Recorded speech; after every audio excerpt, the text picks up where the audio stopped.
Good morning, beautiful people. Good morning. Y'all, let's get into this verse of the day. It's going to be 2 Kings chapter 6, verses 16. And I'm also going to read 17 for understanding. And he answered, "Fear not, for they that be with us are more than they that be with them." And Elisha prayed and said, "Lord, I pray thee, open his eyes that he may see." And the Lord opened the eyes of the young man, and he saw. And behold, the mountain was full of horses and chariots of fire round about Elisha. Y'all, this word is a blessing this morning.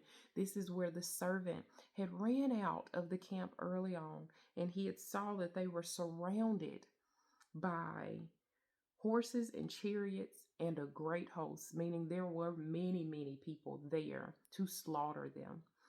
And they came by night and compassed the city about. So they were all around their city. And so the servant had become afraid. He ran to the holy man, Elisha, and he was like, "They're everywhere. What shall we do?" So now, fear has stricken his body. So at this point, Elisha says,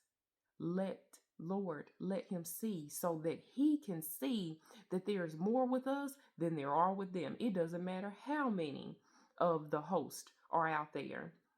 And so he opened the eyes of the young man. So I say all of that to say this: you are not alone.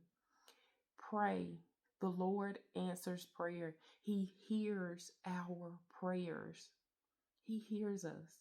And so if you feel like you're lonely, that things are not going right in your life, that you're ready for a change, pray to the Father, because there are more with us than there are with them that's coming up against us. Listen to my footnotes.